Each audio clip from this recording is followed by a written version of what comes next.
Oh yeah, I'm gonna talk about this guy, man.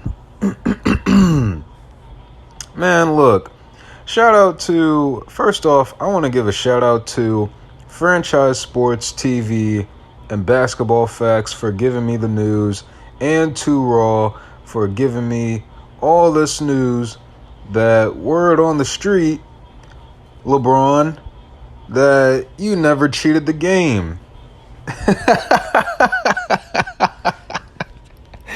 Listen, I'm gonna tell y'all this, right?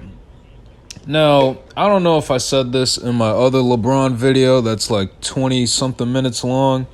Look, I never liked this dude. I never did. I especially never liked him since that decision in 2010. The most devious move in probably the history of NBA history since Kevin Durant in 2016. The most devious, worst decision that made the NBA so unbalanced and so, what's the word I'm looking for? So balanced and competitive. You know, LeBron, I'm going to tell you this, right? I'm going to tell you this. It's shit like this why I don't like you and a lot of other people don't like you. You know, and shout out to, I want to give me and Franchise Sports a pat on the back for calling you the La Emperor.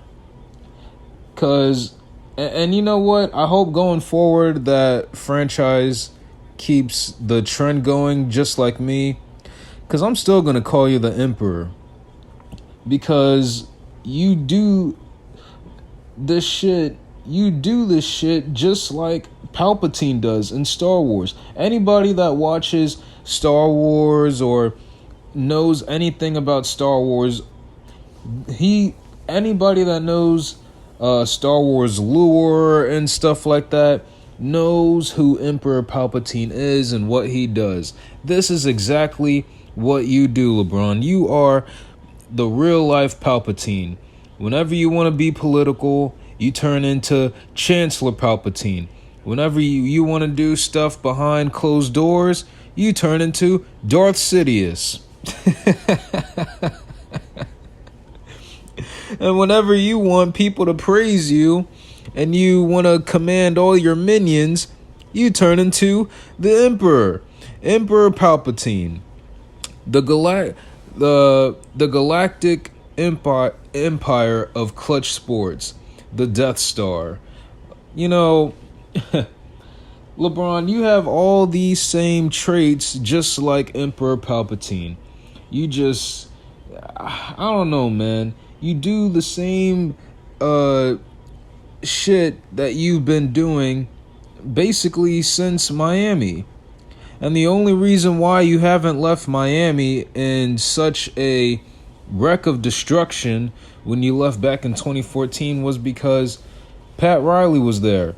And you know damn well, anybody knows damn well that Pat Riley wasn't going to let that slide.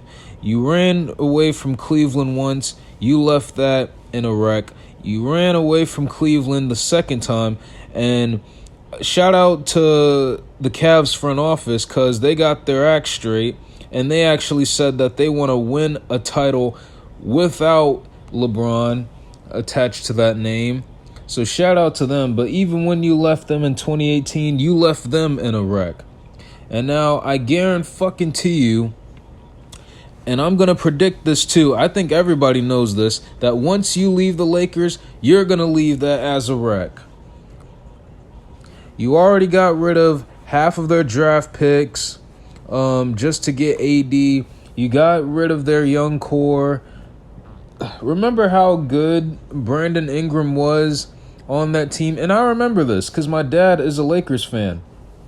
My dad and a few other of my friends were such Lakers fans, and even I at the time was a Lakers fan. I'm not gonna lie. Even though I was rooting for the Clippers, I always had a small well, I don't want to say a small heart. I always had love for the Lakers because of Kobe and Kareem and all those other guys and Magic. But man, I remember how good Brandon Ingram was on that team and how much praise Lakers fans were giving BI. And ever since you came to LA in 2018-2019 season, shit hasn't been the same. Shit hasn't been the same. And look what Brandon Ingram's doing now. He's carrying that team. He's carrying New Orleans to at least a contending team. Fuck Zion. Fuck that being Zion's team. It never was Zion's team. And I'm gonna make a video on Zion on the Pelicans too. I don't give a fuck. That Pelicans team, that's Brandon Ingram's team. I don't care what people say. That was never Zion's team to begin with, because Brandon Ingram has been balling on that team since then. He's been leading that team. But back to LeBron. Yo, you know, ever since I made my last video on you, I wanted to leave you alone. Because one thing I don't want to do is just talk about LeBron so much on this channel. I can't tell you guys how much I really don't like this guy. I really don't like this guy. I know, because I know if I talk about this guy, I'm going to be on an hour or two kind of rant, and I don't think nobody's going to be able to listen to that. But I'm just going to say this. When that day comes, I might want to break it up into parts just to rant about how much I don't like this guy. I never liked this guy, and I don't like him now ever since he joined the super team. And you know what? I also realized 2 Raw, I think when I made a video request for 2 Raw, he did a quick statistic stat that even I didn't know. Ever since July of 2010, he's been every team that is involved with trades around LeBron, or around a LeBron James team. I thought it was going to be, now personally, I thought it was over 80 something trades, but I was dead wrong. According to 2 Raw, it's over, I believe, 120 trades? 120 trades just to have a 4-6 record. See, and you know what I don't understand? I don't understand how he's considered the GOAT when you've done less with more. You've won less championships with more talent. And you know what's crazy? They always have the same stupid ass narrative that he needs help. Well, how does he need help? How does he still need help when you guys say that he can do this shit on his own? Oh, he needs shooters around him. Okay, well, back in 2017, they had shooters. But when the shooters weren't coming through, y'all still said he needed more help. And remember when you guys clowned Kevin Love for not playing his role when he first got onto the Cavs? And matter of fact, didn't 2 Raw also say that Kevin Love had to get like therapy because of what was it, his first tenure or his first season with LeBron on the Cavs?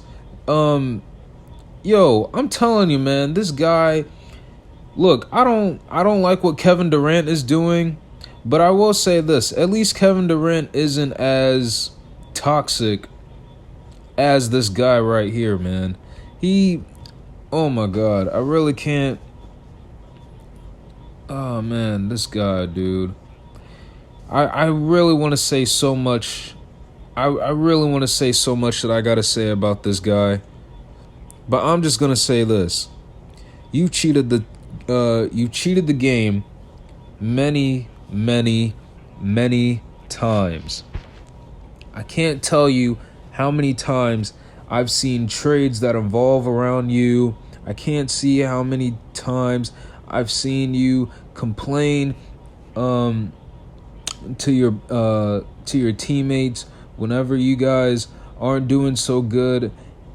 I can't tell you how many articles and news feeds I've seen just you either wanting more help or you complaining in the press conference that this team's not good enough. All this other bullshit. All these antics. Why? And I'm really sick and tired of this GOAT talk. I really am sick of it. You want to know why I never talked about... I stopped talking about this GOAT debate after, 2017, 2018? I got so sick and tired of it. I really did. It was so annoying. And it's still annoying till it's...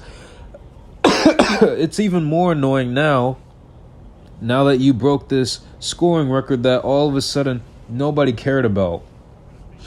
You know, Kareem, I think when Kareem broke that record, it was in 1984, I believe. Almost a 40-year span. Nobody cared about that. Well, okay, most people didn't care about that, especially you LeBron fans. And now all of a sudden, when he broke that scoring record, he is the consensus GOAT. And even then, it's still not good enough for y'all, because even when he broke the scoring record, y'all still want him to win more rings. He still wants to win more rings. He still wants to be a part of more super teams. He still wants to be a part of moving players around to get all these superstars. He still wants to get rid of all the future draft picks from whatever team he's on. Yeah, fuck those Lakers picks. Ship that shit to New Orleans and get AD. Yeah, fuck Andrew Wiggins. Ship that nigga to Minnesota and let's get Kevin Love. See what I mean? And you know what? All these trade talks don't... I swear on my life, man, some of these trade talks that I saw don't make fucking sense. Somebody please tell me, and I'll never forget this, somebody please tell me how the Cavs traded for J.R. Smith and Iman Shumpert, at the time, 2 elite shooters back on the Knicks. How did this dude, I almost cussed, how did this guy was able to get the 2 elite shooters in the NBA at the time, all for some fucking draft picks? I mean, I know the Knicks aren't that bright in the front office, but are you serious? You could have had better trade talks than trading those 2 to the Cavs.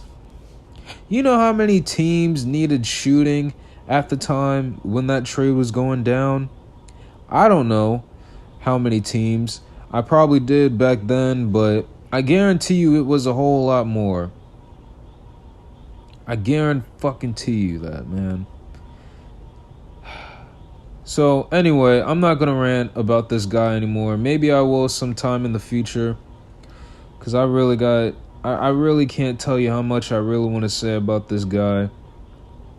But that's all I gotta say. You're a fraud. You're not the GOAT. You never were considered the GOAT. You have the third worst record. You have the third worst record in NBA Finals in 4-6, behind Jerry West and Elgin Baylor. I don't understand this, man. I really don't. You're just as corrupt, and you're just, I don't know, man. You really are the real life Emperor Palpatine. You really are. And if anybody that watches Star Wars know how Emperor Palpatine is, it's this guy right here in real life. This guy right here. But anyway, I'm done.